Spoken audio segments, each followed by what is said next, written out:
So ఈరోజు ప్రశ్న కుండల గురించి చెప్పుకుందాం అండి. అంటే కృష్ణమూర్తి పద్ధతిలో ప్రశ్న జ్యోతిషం ద్వారా జాతకాన్ని ఎలా పరిశీలిస్తామన్న అంశాన్ని చూద్దాం ఈరోజు. సో మనకి సాంప్రదాయ జ్యోతిషంలో కూడా ప్రశ్న జ్యోతిషం అనే విధానం ఉన్నప్పటికీ సాంప్రదాయ జ్యోతిష్యానికి కృష్ణమూర్తి పద్ధతికి కొంచెం వ్యత్యాసం ఉంది. సాంప్రదాయ జ్యోతిషంలో రాశి చక్రాన్ని 108 నక్షత్ర పాదాలుగా విభజించారు కనుక దానిని బేస్ చేసుకుని 108 అనే నంబర్ తీసుకుని ఆ 108 నంబర్ మధ్యలో 1 నుంచి 108 మధ్యలో ఏదైనా నంబర్ చెప్పించి దానికి ప్రశ్న కుండలు వేసి అనాలిసిస్ చెప్తారు. ఇక కృష్ణమూర్తి పద్ధతిలో మన రాశి చక్రాన్ని 249 డివిజన్ చేసాం కనుక, అంటే సబ్లాట్స్ గా విభజించాం కనుక 249 ప్రామాణికంగా తీసుకుని 1 నుంచి 249 మధ్యలో ఏదైనా ఒక నంబర్ని మనని సంప్రదించిన వాళ్ళ చేత చెప్పించి దానికి ప్రశ్న కుండలి జనరేట్ చేసి దాని ద్వారా అనాలిసిస్ చేయడం అనే పద్ధతి ఉందండి. సో ఇక్కడ నంబర్ ఇంపార్టెంట్ రోల్ ఎలా పోషిస్తుందండి అంటే వాళ్ళు ఇచ్చిన నంబర్ని బట్టి లగ్నం ఆధారపడి ఉంటుంది. అంటే లగ్నము ఏ రాశిలో ఏ నక్షత్రము ఏ సబ్బు పైన ప్రారంభమైంది అన్నది ఆధారపడి ఉంటుంది. అంటే ఆ నంబర్ బట్టి ఫస్ట్ కస్ప్ ఆధారపడి ఉంటుంది. ఫస్ట్ కస్ప్ ఆధారపడి ఉండి అక్కడి నుంచి మిగిలిన భావాలన్నీ కూడా మనం ఫిక్స్ చేస్తాం. అఫ్ కోర్స్ ప్రశ్న కుండలు కావచ్చు, జన్మజాతకం కావచ్చు, మాన్యువల్ గా వేయడం కొంచెం టీడీఎస్ ప్రాసెస్. అందువల్ల ఒక రిలయబుల్ సాఫ్ట్వేర్ మీద డిపెండ్ అవ్వడం అనేది మంచి పద్ధతి. మాన్యువల్ చేస్తే కస్పులు తేడా రావడం ఇవన్నీ జరగడానికి అవకాశం ఉంటుంది. చాలా సమయం కూడా పడుతుంది అది వేయాలంటే. సో ఇప్పుడు మొట్టమొదటిగా ఫస్ట్ కస్పు డిసైడ్ చేసిన తర్వాత అక్కడి నుంచి మిగిలిన కస్పులన్నీ కూడా ఈ నంబర్ని బట్టి వాళ్ళు అడిగిన సమయము ప్రదేశాలను బట్టి లాంగిట్యూడ్స్ బట్టి అవన్నీ ఫిక్స్ అవుతాయి. ఇక ప్రశ్న కుండలు పరిశీలించడానికి కొన్ని సెట్ ఆఫ్ రూల్స్ ఉన్నాయి. దానిని మీకు ఆల్రెడీ ప్రశ్న కుండలి ఎలా పరిశీలించాలన్న దాని గురించి PDF డాక్యుమెంట్ గూగుల్ డ్రైవ్ లో ఉందండి. ఆ డాక్యుమెంట్ చూడండి ఒకసారి. ఆ డాక్యుమెంట్ చదివితే మీ డీటెయిల్ గా అర్థమవుతుంది. బట్ నేను కూడా ఇప్పుడు క్లాస్ లో కొన్ని బేసిక్ ప్రిన్సిపల్స్ చూపిస్తాను. అంటే కొన్ని సెట్ ఆఫ్ రూల్స్ ఉన్నాయి. ఆ రూల్స్ మనం ఫస్ట్ తెలుసుకోవాలి. సో మొట్టమొదటిగా ఏ సందర్భాల్లో ప్రశ్న కుండలు జనరేట్ చేస్తాం, ఏ సందర్భాలలో అవసరం లేదు అన్నప్పుడు జన్మజాతకం ఎక్యురేట్ గా ఉందనుకోండి, వాళ్ళ సమయం అయింది ఎక్యురేట్ గా తెలిసినప్పుడు జన్మజాతకం ద్వారానే చూడటం అనేది సముచితం. జన్మజాతకం సరిగ్గా లేదు లేదా జాతకుడికి సరైన సమయం తెలియదు, అటువంటి సందర్భాలలో మనం ప్రశ్న కుండల ద్వారా పరిశీలించవచ్చు. అఫ్ కోర్స్ జన్మజాతకం ఉన్నప్పుడు కూడా పరిశీలించవచ్చు, కానీ సాధారణంగా వాళ్ళు జన్మజాతకం సరైనది లేనప్పుడు, టైం సరిగ్గా తెలియదు అన్నప్పుడు ప్రశ్న కుండల ద్వారా పరిశీలించడం ఉత్తమం అంటాం. దీనిని 2 విభాగాలుగా తీసుకుంటామండి. ఒకటి వాళ్ళ చేత 1 నుంచి 249 మధ్యలో ఏదైనా నంబర్ చెప్పి ఆ నంబర్ కి చార్ట్ వేయడము. రెండోది టైం చార్ట్. టైం చార్ట్ అంటే వాళ్ళు మనని సంప్రదించిన సమయానికి ఇమీడియట్ గా చార్ట్ జనరేట్ చేసి మన ఆ సమయంలో గోచారంలో జరుగుతున్న స్థితిని చూడటం, లగ్నగత ద్వాదశ భావాన్ని అనలైజ్ చేయడం ద్వారా మనం చెప్పే ప్రిడిక్షన్. ఇది కూడా ఈక్వల్లీ కరెక్ట్ గానే వస్తుందండి. ప్రశ్న కుండల్లో 1 నుంచి 249 మధ్యన సంఖ్య చెప్పించి మనం చూసేది ఎంత ఎక్యురేట్ గా వస్తుందో టైం చార్ట్ కూడా అంతే ఎక్యురేట్ గా ఆన్సర్ ఇస్తుంది. అయితే ఈ ప్రశ్న జ్యోతిష విధానానికి కొన్ని విధి విధానాలు ఉన్నాయి. మొట్టమొదటిగా మనం తెలుసుకోవాల్సిన విధి విధానాలు ఏంటంటే, మనని ఒక వ్యక్తి ఏదైనా ఒక పర్టికులర్ ప్రశ్నలో లేదా ఒక పర్టికులర్ అంశాన్ని తెలుసుకోవాలని మనం సంప్రదించినప్పుడు మనం వాళ్ళకి చెప్పాల్సింది ఏంటంటే, ఆ ప్రశ్నని రిపీటెడ్ గా ఒక 3 టైమ్స్ తలుచుకోమని చెప్పాలి. వాళ్ళు ప్రశాంతమైన మనసుతో ఉంటూ ఒక 3 టైమ్స్ తలుచుకోమని చెప్పాలి. 3 టైమ్స్ తలుచుకున్న తర్వాత తమ ఇష్టదైవాన్ని ప్రార్థించుకుని 1 నుంచి 249 మధ్యలో మొట్టమొదట వాళ్ళ మైండ్ లో ఏ నంబర్ స్ఫురిస్తుందో ఆ నంబర్ని చెప్పమని చెప్పాలి. అంతే తప్ప లక్కీ నెంబర్లు అంటూ చెప్పకూడదు. ర్యాండమ్ గా పుస్తకాల్లో తీసి చెప్పకూడదు, దానికి ఆన్సర్ రాదు. వాళ్ళ చేత చెప్పించాలి. కారణం ఏంటంటే, ప్రశ్న అడిగిన వ్యక్తికి ఆ సమయంలో ఆ సంఖ్యని స్ఫురింపజేసేది భగవంతుడు. ఆ సంఖ్య ద్వారా మన లగ్నాత్వ ద్వాదశ భావాలను గుర్తిస్తాం కనుక ఆ సంఖ్యని భగవంతుడు స్ఫురింపజేసి అందులోనే వారు అడిగిన ప్రశ్న యొక్క సమాధానం కూడా నిక్షిప్తమైంది. అతను దేని గురించి అయితే మనం సంప్రదించాడు ఏ ప్రశ్నతో, ఆ ప్రశ్నకి సంబంధించిన సమాధానం కూడా అతను ఇచ్చిన నంబర్లోనే నిక్షిప్తమై ఉంటుందని చెప్తాం. కాబట్టి భగవంతుడిని ఒకసారి ప్రార్థించుకోమని చెప్పి రిపీటెడ్ గా ఒక ప్రశ్నని 3 సార్లు 4-5 సార్లు తలుచుకోమని చెప్పి ఆ తర్వాత ప్రశాంతమైన మనసుతో బిట్వీన్ 1 to 249 ఒక నెంబర్ అని చెప్పి దానికి చార్ట్ అయ్యారు. ప్రశ్న చార్ట్ జనరేట్ చేస్తాం. ఆ ప్రశ్న చార్ట్ ని వాళ్ళు అడిగిన ప్రశ్న స్వభావాన్ని బట్టి ఏది మెయిన్ హౌస్ అవుతుంది, ఏది సపోర్టింగ్ హౌస్ అవుతుంది అన్నది గుర్తిస్తాం. సో ఫస్ట్ ఇది గుర్తుపెట్టుకోవాలండి. ర్యాండమ్ నంబర్స్ కాదు, లేదా లక్కీ నంబర్స్ కాదు. బిట్వీన్ 1 to 249 ప్రశ్న తలుచుకున్న తర్వాత మొట్టమొదటిగా వాళ్ళ మైండ్ లోకి భగవంతుడు ఏ నెంబర్ ఇస్తే ఆ నెంబర్ని ఇమ్మని చెప్పాలి. ప్రశ్న అడిగే వ్యక్తికి తాను దేని గురించి ఈ ప్రశ్న వేస్తున్నాడో దానిపైన స్పష్టత ఉండాలండి. అలా స్పష్టత ఉంటేనే దేనిని మెయిన్ హౌస్ గా తీసుకోవాలి, దేనిని సపోర్టింగ్ హౌసెస్ గా తీసుకోవాలి అనేది తెలుస్తుంది ఆస్ట్రాలజర్ కూడా. కాబట్టి అడిగే వ్యక్తికి స్పష్టత ఉండాలి. 2, ఒక అంశానికి సంబంధించిన ఒకే సంఖ్యని ఇవ్వాలి. అంటే ఒక సంఖ్యనిచ్చి దాంట్లో మల్టిపుల్ ప్రశ్నలు చూడడం లాంటివి చేయకూడదు. ప్రశ్న సూటిగా ఉండాలి. ఒక అంశానికి ఒకే నంబర్ తీసుకోవాలి, లేదా దానికి ముడిపడిన ఇవి అడగచ్చు తప్ప ఒకే ప్రశ్నలో లేదా ఒకే సంఖ్యలో రకరకాల అంశాలను పరిశీలించకూడదు. ఓకేనా? నెక్స్ట్, సాధ్యమైనంత వరకు జాతకుడు ఆ ప్రశ్నని అడిగి మనకి సంఖ్యనిచ్చిన వెంటనే పరిశీలన చేయడం అనేది మంచిది. లేదా జ్యోతిష్యుడు తన వీలుని బట్టి 1-2 రోజుల్లో చూడొచ్చు. అంతకన్నా ఎక్కువ డిలే మాత్రం చేయకు. సాధ్యమైనంత వరకు ఎంత తొందరగా చూస్తే అంత మంచిది. ఎందుకంటే ఆ డివినిటీ లేదా అతని మనసులో స్ఫురణం తీసుకొచ్చిన గ్రహ కాంబినేషన్ వెళ్ళిపోక ముందే మనము పరిశీలించడం అనేది ఉత్తమము. అదేవిధంగా ప్రశ్న అడిగే వ్యక్తి మానసికంగా సిద్ధంగా ఉండి ఆ ప్రశ్నని ఇవ్వాలి, మనకి కన్ఫ్యూజన్ లేకుండా. ప్రశ్న అడిగిన వ్యక్తితో పాటు జ్యోతిష్యుడు కూడా శారీరకంగాను మానసికంగాను సిద్ధంగా ఉండాలి. ప్రశాంతమైన వాతావరణంలో తనకు ఏకాగ్రత కుదిరినప్పుడు మాత్రమే ప్రశ్నని పరిశీలించాలి. కానీ శారీరకంగా మానసికంగా సిద్ధంగా లేనప్పుడు చూడకండి ప్రశ్న జ్యోతిష్యాన్ని. అదేవిధంగా ఇంటిలో వాతావరణం బాగాలేనప్పుడు, ఏదో చుట్టుపక్కల వాతావరణం కూడా అశాంతితో కూడుకున్నదైనప్పుడు కూడా చూడకూడదు. ప్రశాంతంగా ఉన్నప్పుడు చూడండి దాన్ని. అదేవిధంగా మనము జన్మజాతకంలోని అంశాన్ని చెప్పుకున్నాము. బట్ పర్టికులర్ గా ప్రశ్న జ్యోతిష విధానంలో మనం గుర్తుపెట్టుకోవాల్సింది, చంద్రుడు ప్రశ్న అడిగిన వ్యక్తి యొక్క లేదా జాతకుడి యొక్క మనస్థితితో సరిపోతుందా లేదా అన్నది తెలుసుకోవాలి. అంటే జెన్యూన్నెస్ ఆఫ్ ది క్వరీ అంటాం, లేదా రిఫ్లెక్షన్ ఆఫ్ ది మైండ్ అంటాం. అంటే వారు ఏ ప్రశ్ననైతే అడిగారో, మనని ఏ అంశాన్ని అయితే తెలుసుకోవాలనుకుంటున్నారో దానితోటి చంద్రుడు ముడిపడి ఉండాలి. ముఖ్యంగా చంద్రుడు తన నక్షత్రాధిపతి సబ్లాడ్ ద్వారా కనెక్ట్ అయి కనిపించాలి. అలా కనెక్ట్ అయి కనిపిస్తే మాత్రమే జాతక పరిశీలన చేయాలి తప్ప చంద్రుడికి వారు అడిగిన ప్రశ్నతోటి ఎటువంటి సంబంధము కనిపించకపోతే ఆ ప్రశ్నని పరిశీలించకూడదు. ఆన్సర్ నెగిటివ్ వస్తుంది. ఎందుకంటే జాతకుడు క్లియర్ గా ప్రశ్న అడగలేదని ఇండికేషన్. కొన్నిసార్లు ఏం జరగచ్చు, చంద్రుడు ఇండైరెక్ట్లీ వారు అడిగిన ప్రశ్నతోటి కనెక్ట్ అయి కనిపించవచ్చు, లేదా చంద్రుడు అతను అడిగిన ప్రశ్నలోనూ ఒక రహస్యమైన దానిని కూడా ఇండికేట్ చేయొచ్చు. అంటే అతను అడగాలనుకున్నా అతన్ని బయటకు అడగకుండా ఇంకొక ప్రశ్న రూపేణ అడిగిన దాన్ని కూడా ఇండికేట్ చేసి దానిని కూడా మనం గమనించి అతన్ని అడిగి తెలుసుకోవాలి. మీరు రియల్ గా దీని గురించి అడగాలనుకున్నారు, కానీ మీరు ఇప్పుడు అడిగింది ఇది అని వారిని అడిగి తెలుసుకోవాలి. కానీ అది ఎలాగన్నది మనం ప్రాక్టికల్ కేస్ స్టడీస్ లో చూపిస్తాను నేను మీకు. చంద్రుడితో పాటు లగ్న సబ్లాడు కూడా జాతకుడు మనల్ని దేనికోసం సంప్రదించాడు అన్నది ఇండికేట్ చేస్తాం. ప్రశ్నకుండలో దాన్ని కూడా పరిగణలోకి తీసుకుంటాం. లగ్న సబ్లాడ్ చూడడం ద్వారా జాతకుడు దేని గురించి సంప్రదించాడు అన్నది తెలుస్తుంది. అదేవిధంగా ప్రశ్న స్వభావాన్ని బట్టి ఏది మెయిన్ హౌస్ అవుతుంది, ఏది సపోర్టింగ్ హౌస్ అవుతుంది అన్నది మనం గుర్తించాలి.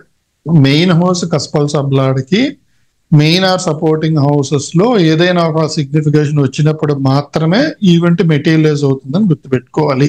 మెయిన్ కస్పల్ సబ్లాడ్గా వచ్చిన గ్రహం తన నక్షత్రాధిపతి ద్వారా మెయిన్ ఆర్ సపోర్టింగ్ హౌసెస్ లో ఏదైనా ఒక భావానికి సిగ్నిఫికేటర్ అయితే ప్రామిస్ ఆఫ్ ది ఈవెంట్ ఉందని నిర్ధారించుకుంటాం. దాంతో పాటు 11వ భావము జాతకుడి కోరిక నెరవేరడాన్ని లేదా ఫుల్ఫిల్మెంట్ ఆఫ్ డిజైర్ ని ఇండికేట్ చేస్తుంది కనుక ఈ 11వ భావ సబ్లాడ్ని చూడడం ద్వారా అతను దేని గురించి మనం సంప్రదించాడో అది నెరవేరుతుందా లేదా అన్నది నిర్ధారించుకోవాలి.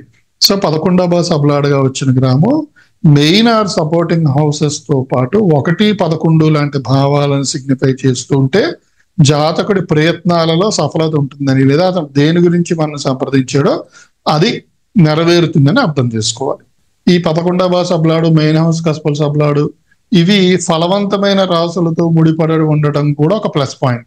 ఫలవంతమైన రాసులతో, ఫలవంతమైన గ్రహాలతో, అంటే చంద్రుడు, గురువు, శుక్రుడు ఇలాంటి గ్రహాల సంబంధం రావడం కూడా చాలా ప్లస్ పాయింట్ అంటాం. ఎస్పెషల్లీ ప్రశ్నగుండల్లో మెయిన్ హౌస్ కస్పుకి కానీ 11వ భావ సబ్లాడ్ కానీ శని సంబంధం, లగ్నానికి కానీ శని సంబంధం గెలిస్తే అది ఆలస్యం అవడాన్ని ఇండికేట్ చేస్తుంది. రాహుకేతు సంబంధం ఉంటే సమ్ ప్రాబ్లమ్స్ ఉన్నాయని కూడా ఇండికేషన్ కనిపిస్తుంది అక్కడ.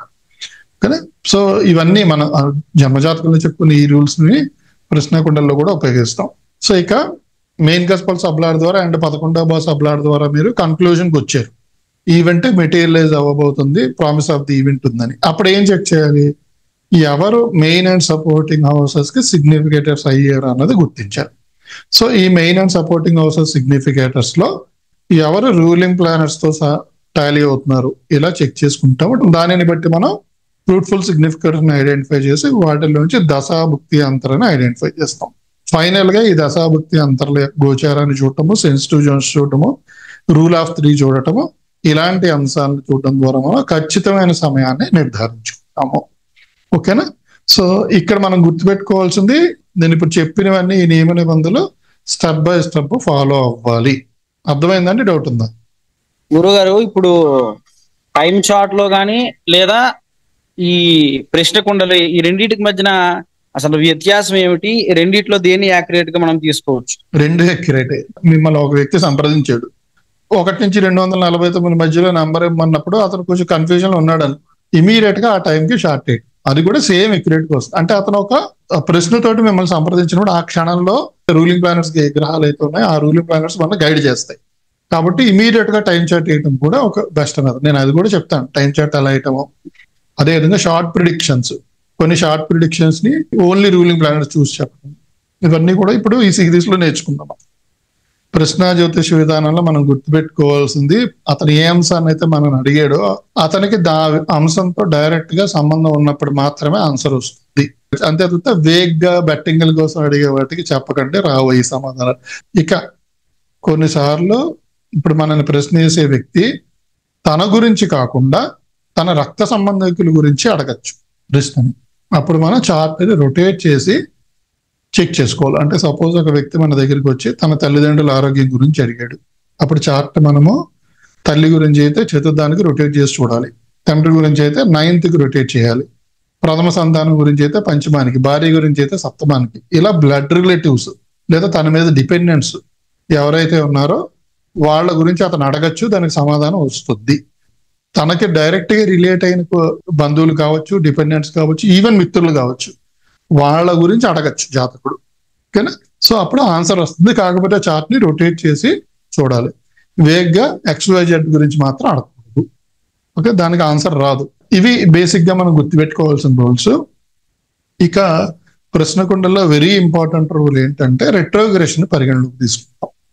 అంటే గ్రహాల వక్రత్వాన్ని ప్రశ్న జ్యోతిష విధానంలో పరిగణలోకి తీసుకుంటాం. అంటే అర్థం ఏంటి?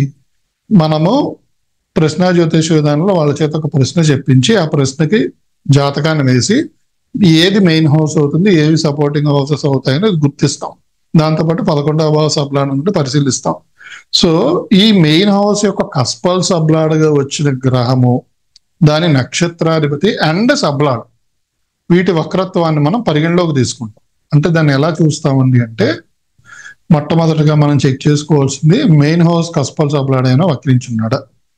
అలా వక్రించి ఉండి ఆ కస్పల్ సబ్లాడ్ యొక్క నక్షత్రాధిపతి అండ్ సబ్లాడ్ ఇవి సవ్య దిశలో ఉన్నాయనుకో, ముఖ్యంగా కస్పల్ సబ్లాడ్ యొక్క నక్షత్రాధిపతి సవ్య దిశలో ఉంటూ సిగ్నిఫికేటర్ కూడా అయ్యాడు ఇప్పుడు ఈ కస్పల్ సబ్లాడ్, అప్పుడు ఈవెంట్ మెటీరియలైజ్ అవుతుంది. గ్రహం వక్రించున్నా దాని నక్షత్రాధిపతి సవ్య దిశలో ఉంటే, అలా ఉంటూ సిగ్నిఫికేటర్ కూడా అయ్యి ఉంటే సంఘటన మెటీరియలైజ్ అవుతుంది. అంటే ప్రామిస్ ఆఫ్ ది ఈవెంట్ ఉందని అర్థం చేసుకోవాలి.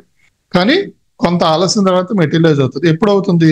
ఈ సబ్లాడ్ సవ్య దిశలోకి వచ్చిన తర్వాత అవుతుంది. వక్రించిన గ్రహం సవ్య దిశలోకి వచ్చిన తర్వాత అవుతుంది. కస్పల్ సబ్లాడ్ గా వచ్చిన గ్రహం వక్రించి ఉన్నా అది డినయల్ కాదు. నెక్స్ట్ స్టెప్ మీరు దీని నక్షత్రాధిపతి ఎలా ఉన్నాడు, ఈ కస్పల్ సబ్లాడ్ యొక్క నక్షత్రాధిపతి సవ్య దిశలో ఉన్నాడా వక్రించి ఉన్నాడా చూడండి. కస్పల్ సబ్లాడ్ యొక్క నక్షత్రాధిపతి సవ్య దిశలో ఉన్నాడు, అప్పుడు ఖచ్చితంగా అది ప్రామిస్ ఆఫ్ ది ఈవెంట్ చెప్తుంది, ప్రొవైడెడ్ సిగ్నిఫికేటర్ అయి ఉండాలి. అదేవిధంగా సపోజ్ గ్రహం సవ్య దిశలో ఉంది కానీ దాని నక్షత్రాధిపతి వక్రించి ఉంది, కానీ అలా వక్రించి ఉన్నప్పటికీ ఈ నక్షత్రాధిపతి మెయిన్ అండ్ సపోర్టింగ్ హౌసెస్ ని బలీయంగా ఇస్తున్నాడు. అంటే స్వయంగా నక్షత్రాధిపతి main house or supporting houses కి అధిపతి అవడమో లేకపోతే అందులో ఉండడమో జరిగింది. అప్పుడు డినయల్ అని చెప్పకూడదు. అంటే అప్పుడు సంఘటన మెటీరియలైజ్ అవ్వదని చెప్పకూడదు. దీర్ఘ ఆలస్యం తర్వాత అవుతుంది. ఎందుకు? మెయిన్ ఆర్ సపోర్టింగ్ హౌసెస్ లో దేనైనా ఒక దాన్ని సిగ్నిఫై చేస్తుంది ప్రామిస్ ఉంది, కానీ నక్షత్రాధిపతి వక్రించి ఉండటంలో చాలా ఆలస్యం తర్వాత అవుతుంది. అందుకు దీర్ఘ ఆలస్యం అని చెప్తాం అన్నమాట. ఇక మెయిన్ హౌస్ యొక్క కస్పల్ సబ్లాడు సవ్యదిశలో ఉంది, దాని నక్షత్రాధిపతి వక్రించి ఉంది. ఆ నక్షత్రాధిపతి ప్రధానంగా నెగిటివ్ భావాలకి కారకుడై కనిపించాడు. నక్షత్రాధిపతి వక్రించి ఉండి ప్రతికూల భావాలకి సిగ్నిఫికేటర్ కూడా అయ్యి ఉంటే అప్పుడు డినైల్ అని తీసుకోవాలి. ఓకేనా? సబ్లాడు వక్రించున్నాడు, దాని నక్షత్రాధిపతి వక్రించున్నాడు, ఎల్లవేళలో డినైల్ చెప్తుంది. సో అటువంటి సందర్భాల్లో మీరు మీకు సమీప భవిష్యత్తులో లేదని ఇంక ప్రశ్న పరిశీలించండి, వదిలిపెట్టండి దాన్ని. ఓకేనా? ఈ ప్రిన్సిపల్స్ మనం ప్రశ్న జ్యోతిష్ విధానంలో మ్యాండేటరీగా పరిగణలోకి తీసుకోవాలి, అన్లెస్ అది షార్ట్ ఈవెంట్ అయితే తప్ప. నేను చెప్తాను షార్ట్ ప్రొడిక్షన్ ఎలా చూస్తాం ఏంటని. ఓకేనా సార్? షార్ట్ ఈవెంట్స్ అంటే దేనిగా పరిగణలోకి తీసుకోవచ్చు సార్? కొన్ని రోజుల్లో జరగబోయే, కొన్ని గంటల్లో జరగబోయే. ఓకేనా సార్? అదే ఇప్పుడు ప్రశ్న అడిగే వాళ్ళు హారరీ నంబరు కన్ఫ్యూజన్ లో గానీ యాంగ్జైటీలో గానీ తొందరపాటుగా బియాండ్ 249 చెప్పేశారు అనుకోండి, అప్పుడు ఏం చేస్తాం మనం? మళ్ళీ ఇంకో నంబర్ తీసుకొచ్చి అది ఆపేయాలి అక్కడికి. సాధారణంగా అది డినైల్ చెప్తుందండి. అంటే వాళ్ళు ఏమంటారు, తొందరపడతానంతా చెప్పినప్పుడు మనకు వాళ్ళు అందుకనే ప్రశాంతంగా కాసేపు మనం ఎక్స్ప్లెయిన్ చేయాలి దీంట్లో ఉండే కాన్సిక్వెన్సెస్ ఏంటని. ఆ ప్రశ్నని రిపీటెడ్ గా ఒకసారి 3 times తలుచుకోమని, ప్రశాంతంగా ఉండమని, బిట్వీన్ 1 to 249 and 1 to 259 ఒకసారి వాళ్ళకి అర్థమయ్యేలా వినపడేలా చెప్పండి స్పష్టంగా. అది పొరపాటున మనం చెప్పిన వాళ్ళకి వినపడకపోవడం వల్ల కూడా వాళ్ళు కన్ఫ్యూజ్ అవ్వచ్చు. అందుకే సాధారణంగా అలా చెప్పండి. ఒకవేళ మనం చెప్పినా అతను చెప్పాడు అనుకోండి అలాగా, అది డివైన్ గైడెన్స్ పనిచేయట్లేదని అర్థం చేసుకోండి. ఒకవేళ మళ్ళీ వెంటనే ప్రశ్న చెప్పించకుండా, వెంటనే ఇంకొక నంబర్ని వాళ్ళ చేత చెప్పించకుండా తర్వాత ఎప్పుడైనా చూద్దాం ఇంక పంపించేసేయండి. ఆ టైంకి ఇంక డివైన్ గైడెన్స్ లేదని మనంత స్పష్టంగా వాళ్ళకి ఎక్స్ప్లెయిన్ చేసినా కూడా వాళ్ళు తప్పు చెప్పారంటే ఆ సమయంలో అతనికి డివైన్ గైడెన్స్ సహకరించట్లేదు, మనం ఇంకా దాన్ని పరిశీలించలేము అని అర్థం చేసుకుని పంపించేయడం, మళ్ళీ దానికి టైం చాట్ చేయడం ఇలాంటివి చేయకండి. ఓకే గురుగారు, ఇప్పుడు హొరారికి అడగడానికి వస్తారు, బట్ వాళ్ళ మైండ్ లో వచ్చే డౌట్ కూడా ఉంటుంది, ఆన్సర్ కరెక్ట్ వస్తుందా లేదా తప్పు వస్తుందా అనేసి. అలాంటిది మనం ప్రిడిక్షన్ లో స్టార్టింగ్ లోనే చూసుకొని అవాయిడ్ చేయొచ్చా, లేకపోతే అది ఎట్లా చూస్తాం? చంద్రుడు మనకి గైడ్ చేస్తున్నాడు కదా ఆల్రెడీ. వాళ్ళు ఏ మనస్థితితో వచ్చారు మన దగ్గరికి చంద్రుడు గైడ్ చేస్తాడు. సో ఆన్సర్ తప్పు వస్తుందా కరెక్ట్ వస్తుందా ఆ కన్ఫ్యూజన్ అతను ఉండొచ్చు, అది డ్యూయల్ మైండ్ అని చంద్రుడు చెప్తాడు. కానీ మనం ఫైనల్ గా ప్రిడిక్ట్ చేసేటప్పుడు మన కన్క్లూజన్ తెలిసిపోతుంది ఆన్సర్ వస్తుందా రాదా అని. కాబట్టి చెప్పచ్చు, ఇబ్బంది ఏం లేదు. మీకు ఎలా తెలుస్తుంది అతను డ్యూయల్ మైండ్ తో ఉన్నాడు అని? చంద్రుడు తెలుస్తుంది, చెప్తే మీకు తెలుసు ఓకే డ్యూయల్ మైండ్ తో ఉన్నాడు జాతకుడు అని. దాన్ని చంద్రుడు క్లియర్ ఇండికేషన్ మనకు చూపిస్తాడు, దాన్ని చూసుకోవడం అంతే. సార్ ఎవరన్నా వచ్చి ఏదో ఒక క్వశ్చన్ అడుగుతారు, వాళ్ళకి వ్యావరింగ్ గా ఉండి మళ్ళీ ఒక 4 రోజులు అయిన తర్వాత ఏమన్నా ఇంకా కాలేదు, మరి ఎప్పుడవుతుందో మళ్ళీ ఇంకోసారి చూసి చెప్తారంటే అప్పుడు అలాంటి సందర్భంలో మనం చూడొచ్చో చూడకూడదండి? ఇంకా మీరు కాన్ఫిడెంట్ గా ఒక పర్టికులర్ ఆన్సర్ ఇచ్చిన తర్వాత మళ్ళీ చూడొద్దు దాన్ని. మొట్టమొదటిగా అతను వ్యావరింగ్ లేకుండా క్లియర్ మైండ్ తో ఉండి అడగాలని చెప్పాను నేను. క్లియర్ మైండ్ తో ఉంటే అడిగాడు, ఆ క్షణంలో అతను అడిగించింది ఆ రూలింగ్ ప్లానెట్స్ డివైన్ గైడెన్స్ గా అడిగించింది. ఆ సమయంలో మీరు చార్ట్ వేసారు, మీరు కూడా అంతే క్లియర్ మైండ్ తో ఉంటే చార్ట్ వేసారు. ఇంకా మీకు ఒక ఆన్సర్ వచ్చిన తర్వాత దానికి స్టిక్ ఆన్ అయి ఉండి మళ్ళీ రెండోసారి చూడొద్దు. సో ఫెయిల్యూర్ వస్తే రానివ్వండి, కానీ మీరు రెండోసారి చూడొద్దు. ఫెయిల్యూర్ వస్తే ఎందుకు ఫెయిల్యూర్ వచ్చింది అందుకు మీరు పోస్ట్ మార్టం చేసుకోండి తప్ప దాన్ని మళ్ళీ పరిశీలించు. ఓకే, ఎందుకు రీజన్ ఏంటి? ఫెయిల్యూర్ రావచ్చు కొన్నిసార్లు మనం సరిగ్గా పరిశీలించకపోవడం వల్ల, అంతే తప్పితే శాస్త్రం తప్పు చెప్పదు. మీరు పోస్ట్ మార్టం చేసుకుంటే మీరు ఎక్కడ తప్పు చేశారని చెప్తుంది శాస్త్రం, అంతే తప్పితే మళ్ళీ రిపీటెడ్ గా నంబర్ తీసుకుని మళ్ళీ రిపీటెడ్ గా వేయడం అలాంటి పనులు ఎప్పుడు చేయకూడదు. ఒక చార్ట్ ప్రశ్న కుండలికి వ్యాలిడిటీ ఎంత సార్? 1 year అనేది అంటారు కదా, అట్లా ఏమైనా ఉందా? ఒక ప్రశ్న అడిగిన తర్వాత మళ్ళీ అదే ప్రశ్న వాళ్ళు సంబంధించి అడగకూడదు అని ఏమైనా ఉందా అలాగా? ఎందుకు అడుగుతాడని మళ్ళీ అదే ప్రశ్న? మీరు చెప్పిన ప్రెడిక్షన్ రాంగ్ అయితే అడుగుతాడు, అంతేనా? అదేలేండి, అది ఫలించకపోతే అడుగుతాడు. మీకు ఆల్రెడీ ఒక కన్క్లూజన్ వచ్చి ఉంటుందిగా, సంవత్సరంలో జరుగుతుందా 6 నెలల్లో జరుగుతుందా? ఫస్ట్ నేను అదే చెప్పా, మళ్ళీ మళ్ళీ అడిగేదాన్ని చూడకండి, మీరు టెస్ట్ చేసుకోవడానికి కూడా చూడకండి. అలాగా మీకు పట్టొచ్చిన తర్వాత ఒక నంబర్ తీసుకుని చార్ట్ జనరేట్ చేశారు ఆ నంబర్ కి. జనరేట్ చేసిన తర్వాత బీ కాన్ఫిడెంట్, మీరు కాదు చెప్పేది, డివైన్ గైడెన్స్ గైడ్ చేస్తుంది, అది నమ్మండి ఫస్ట్ మీరు. ఓకేనా? ఫస్ట్ మీరు ఆ సరెండర్ చూసి చెప్పండి. తప్పు వచ్చిందా అది మన తప్పు, శాస్త్రం తప్పు కాదు అది. అంటే మనం ఎక్కడో సరిగ్గా రూలింగ్ ప్లానెట్స్ ని అర్థం చేసుకోకపోవడం, ఆ టైమింగ్ తీసుకోకపోవడం, మనం తప్పు చేసుంటాం. దానిని హుందాగా అంగీకరించండి. తప్పు నేను చేసి ఉంటాను ఎక్కడోనని హుందాగా అంగీకరించి దానిని మీరు మళ్ళీ అగైన్ పోస్ట్ మార్టం చేసుకోండి. ఇప్పుడు సపోజ్ మీరు ఒక 1 year తర్వాత ఈవెంట్ జరుగుతుందని ప్రిడిక్ట్ చేసుకున్నారు, కానీ అతను మీకు ఫోన్ చేసి సార్ అది 6 నెలల్లోనే అయిపోయిందని అన్నాడు, లేదా మీరు 6 నెలలు అవుతుంది అన్నారు, ఇంకా 1 year తర్వాత కూడా అవ్వలేదు. ఎక్కడ తప్పు చేసి ఉంటుంది? Post mortem. అదే చార్ట్ ని మళ్ళీ పోస్ట్ మార్టం చేసి చెక్ చేసుకోండి. మళ్ళీ కొత్తగా రూలింగ్ ప్లానెట్స్ కూడా అయ్యొద్దు. మీరు రూలింగ్ ప్లానెట్స్ సరిగ్గా చూసారా లేదా, సబ్లాట్స్ సరిగ్గా చూసారా లేదా, మీరు ఒకసారి పోస్ట్ మార్టం చేసుకోండి అంతే. రిపీటెడ్ గా ఎప్పుడూ చూడద్దు. మీరు కాన్ఫిడెంట్ గా ఉండటము, ఆ కాన్ఫిడెన్స్ ఎక్కడి నుంచి రావాలి? చెప్తుంది నేను కాదు, నా యందు భగవంతుడు గైడ్ చేస్తున్నాడు, ఆ డివైన్ గైడెన్స్ ఉంది చెప్తుంది. మనం చెప్తున్నారు అహంకారంతో ఎప్పుడు తప్పు వస్తుంది. సో ఆ డివైన్ గైడెన్స్ మనం గైడ్ చేస్తున్నాను విశ్వసించి చెప్పండి, ఆల్వేస్ ఎప్పుడు మీకు కరెక్ట్ వస్తుంది. ఆ సరెండర్స్. అందుకే ప్రశాంతమైన మనసుతో సంసిద్ధంగా ఉన్నప్పుడు, శారీరకంగా మానసికంగా సంసిద్ధంగా ఉన్నప్పుడు ఒకసారి భగవంతుని ప్రార్థించుకుని స్టార్ట్ చేయండి మీరు అనాలిసిస్ అని చెప్తున్నాను. చాలా క్లియర్ గా చెప్పారు సార్, బాగుంది. మీకు అనారోగ్యంతో ఉన్నప్పుడు దయచేసి జాతకం చూడకండి ఎప్పుడు, ఎందుకంటే అప్పుడు మన శరీరం మనసు సహకరించవు. అదేవిధంగా జన్మజాతకం కావచ్చు, ప్రశ్న కుండలు కావచ్చు, ప్రయాణాల్లో ఉన్నప్పుడు ఎట్టి పరిస్థితులు చూడకండి. రూలింగ్ ప్లానెట్స్ లాంగిట్యూడ్ లాటిట్యూడ్స్ బట్టి మారిపోతుంటాయి.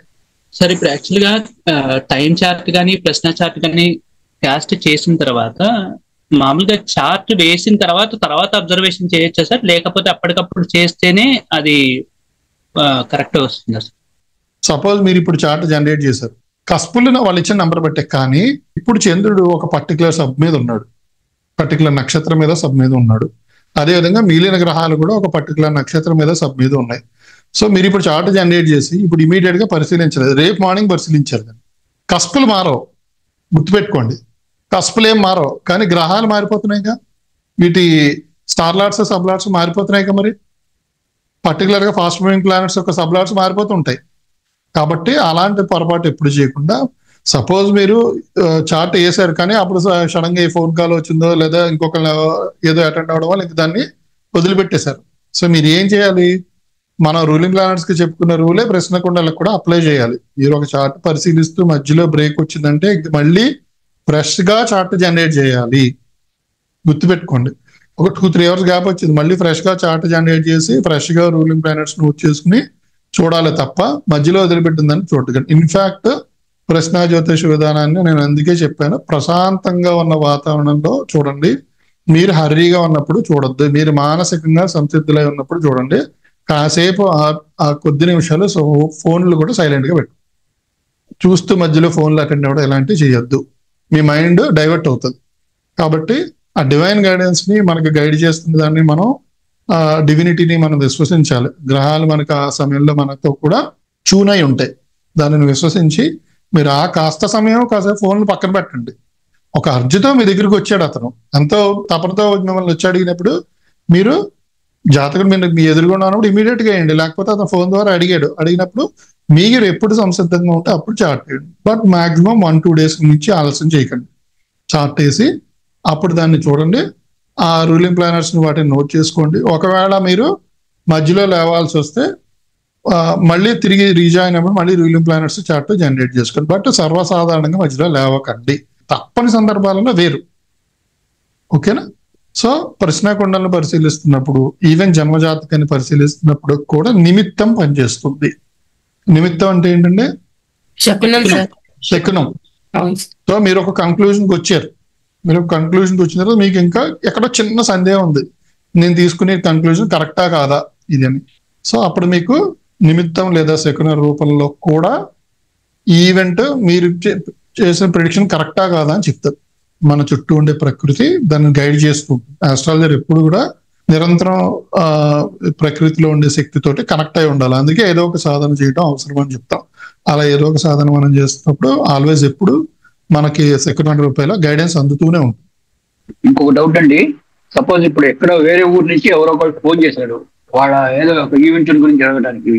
సో వాళ్ళు చేసినప్పుడు మనం టైం నోట్ చేసుకున్నాము, ఇవాళ డేట్ అంతా చూసాము. ఇప్పుడు మనం చూస్తానికి వీలు లేనప్పుడు రేపో ఇప్పుడు చూద్దాం అన్నప్పుడు మనం ఏ టైంకి మనం ఫోన్ రిసీవ్ చేసుకున్నామో ఆ టైము ఆ డేట్ వేసుకుంటే మనకి టైం చార్ట్ వస్తుంది కదా, ఆ విధంగా చేయొచ్చు అండి, లేకపోతే మనం చూసే టైం చేయాలి? మీరు ఏ సమయానికి జాతకాన్ని పరిశీలిస్తున్నారో, ఏ ప్రదేశంలో జాతకాన్ని పరిశీలిస్తున్నారో ఆ ప్లేస్ అండ్ టైం ఇంపార్టెంట్.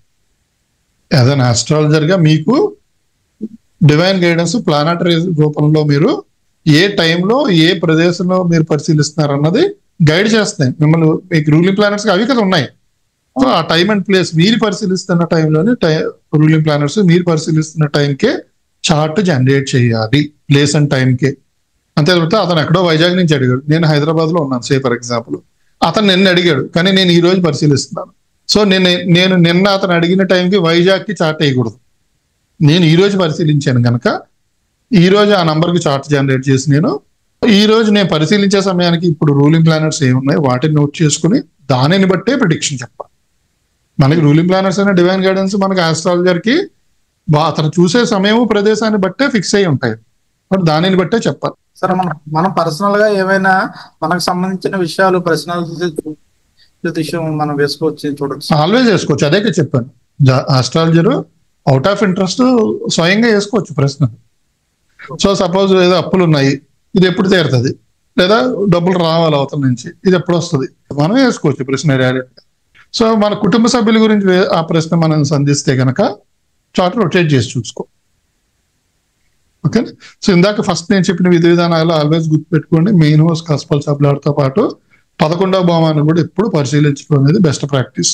అయితే ప్రశ్నాకుండల్లో ఒక పర్టికులర్ గా మనం గుర్తుపెట్టుకోవాల్సింది ఏంటంటే నవగ్రహాలు అతను అడిగిన ప్రశ్నతోటి కనెక్ట్ అయి ఉంటాయి. ఎందుకు? ఇది స్పెసిఫిక్ గా ఒక పర్టికులర్ అంశం గురించి అడిగాడు, ఇతను స్పెసిఫిక్ గా ఒక పర్టికులర్ అంశం గురించి అడిగాడు కాబట్టి ఆ పర్టికులర్ అంశానికి సంబంధించిన పాజిటివ్ ఆర్ నెగిటివ్ అంశాన్ని జాతకంలో నవగ్రహాలు చెప్తాయి. ఇది ప్రశ్నాకుండలి యొక్క ప్రత్యేకత. అందుకే ఒకే అంశాన్ని చూడండి, దాంతోనే ఇవన్నీ కనెక్ట్ అయి ఉంటాయని చెప్తాం. ఓకేనా? అంటే ఒక్క ప్రశ్నకి కాకుండా 2-3 ప్రశ్నలు కూడా మనం చూసుకోవచ్చు సార్, లేదంటే ఒక్క ప్రశ్న వరకే? ఒక ప్రశ్న ఒక నంబర్ ఇచ్చినప్పుడు దాంట్లో ఏదైనా ఒక అంశాన్ని మాత్రమే చూడండి. అంటే సపోజ్ ఒక వ్యక్తి నాకు ఉద్యోగం వస్తుందని అడిగాడు, అడిగి మీకు ప్రశ్న 1 నుంచి 249లో 49 అనే నంబర్ 50 అనే నంబర్ ఏదో ఒక నంబర్ ఇచ్చాడు. సో అందులోనే అతను కావాలంటే ఆ ఉద్యోగం వస్తుందా అని అడిగిన మెయిన్ ప్రశ్న అది. దాంతోపాటు అది కాంట్రాక్ట్ ఉద్యోగమా గవర్నమెంట్ ఉద్యోగమా అని అడగచ్చు, లేదా స్వదేశంలోనే విదేశంలోనే అడగ, అది ఇంక్లూడెడ్ క్వశ్చన్. సో ఇందులోనే వస్తుంది అది ఆన్సర్. ఇంటర్ రిలేటెడ్ అయి ఉండాలి దాంట్లోనే, అది అయి ఉంటే తప్పకుండా వస్తుంది ఆన్సర్. నాకు వివాహం ఎప్పుడు జరుగుతుంది అన్నాడు, అది ప్రేమ వివాహం అన్న అవకాశం ఉంది, అప్పుడు వస్తుంది ఆన్సర్ మళ్ళీ. ఇది ఇంటర్ రిలేటెడ్ అది క్వశ్చన్. ఇంటర్ రిలేటెడ్ కాని దానికి రావు ఆన్సర్, గుర్తుపెట్టు. నాకు పెళ్లి ఎప్పుడు అవుతుంది, సంతానం ఎప్పుడు అవుతుంది కలుగుతారా అని అడిగారు, ఒకే ప్రశ్న రాదు ఆన్సర్. పెళ్లి గురించి అయినా అడగాలి, సంతానం గురించి అయినా అడగాలి. అది ఓకేనా? అది దొంగతనం చేసిన వస్తువు ఎవరు తీసుకున్నారో వారి పేరు తెలుసుకోవచ్చా? అది ఏ ప్లేస్ లో ఉందో తెలుసుకోవచ్చా? సార్ వారి పేరు ఎలా చెప్తారో నాకు చెప్పండి, మీకు ఏమైనా రూల్స్ తెలిస్తే.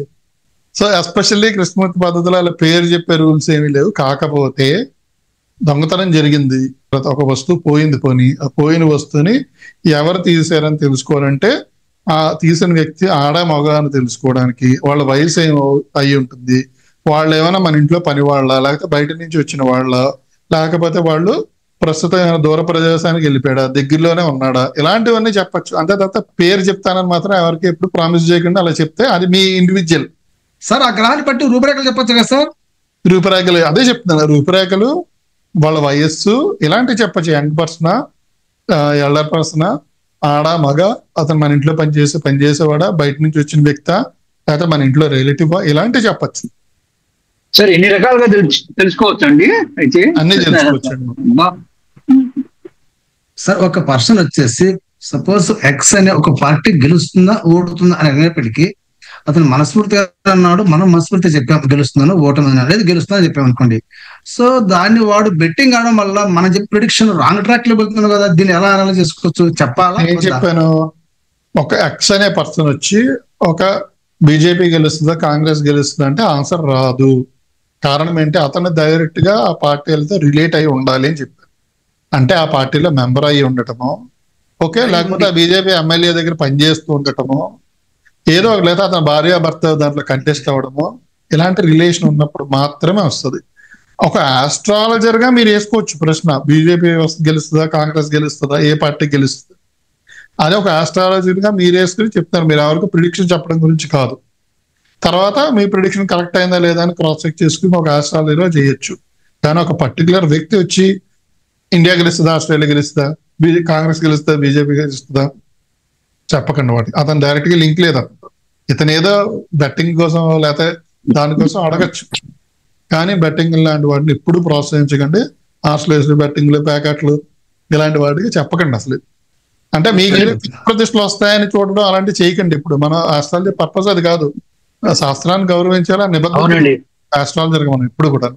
క్రికెట్ మ్యాచ్ కూడా అంతే కదా మరి. బెట్టింగ్ అంటే అదే అర్థం కదండి, అది కూడా ఇంక్లూడ్ చేసే కదా చెప్పారు. మనం చూసుకోవచ్చు ఏ టీం గెలుస్తుంది. బియింగ్ ఆస్ట్రాలజర్ కావాలంటే మీరు చెక్ చేయడం మీరు చూసుకోవచ్చు, తప్పేమీ లేదు. కాకపోతే ఏ టీం అన్నప్పుడు స్పెసిఫిక్ గా ఉండాలి క్వశ్చన్. అంటే ఈ రెండిట్లో ఏ టీం గెలుస్తుంది అని ఉండకూడదు. రెండిట్లో ఏదో ఒక టీంని మేము మెంటల్ గా తలుచుకోవాలి. ఇండియా, ఆస్ట్రేలియా అంతే. సో ఆస్ట్రేలియా గెలుస్తుందా, ఇండియా గెలుస్తుందా అంతే క్వశ్చన్. కొంతమంది పలానా ఒక మ్యాచ్ జరుగుతున్నప్పుడు వాళ్ళు ముందుగానే టీవీలో పలానా టీం గెలుస్తుంది అని చెప్పి చెప్తుంటారు కదా సార్. అట్లాంటి వాళ్ళు ఫర్ సపోజ్ దీన్ని ఆధారంగా చేసుకుని తీసినా కూడా వాళ్ళ తప్పులు వస్తున్నాయంటే వాళ్ళు సరిగా చూడలేకనా, లేదంటే అది నేనేం చెప్పాను. అందుకనే బెట్టింగ్ లాంటి వాటి కోసమో లేదా మరొక దానికోసం చూస్తే శాస్త్రాన్ని దుర్వినియోగం చేసినట్లు లెక్క. వాళ్ళ టైంలో ఏదో ఫ్లూక్ గా చీకట్లో రాళ్ళేసి చెప్పేవయ్యా. నేను ఒక రాయి తగలచ్చు, తగిలితే అదే నేను చెప్పాను కాబట్టి వాళ్ళిద్దరు విడిపోయారు, పలానా హీరో హీరోయిన్ విడిపోయారు, లేదా ప్రఖ్యాత హీరోకి అనారోగ్యం చేస్తానని చూసారని చెప్పారు కాబట్టి జరిగింది.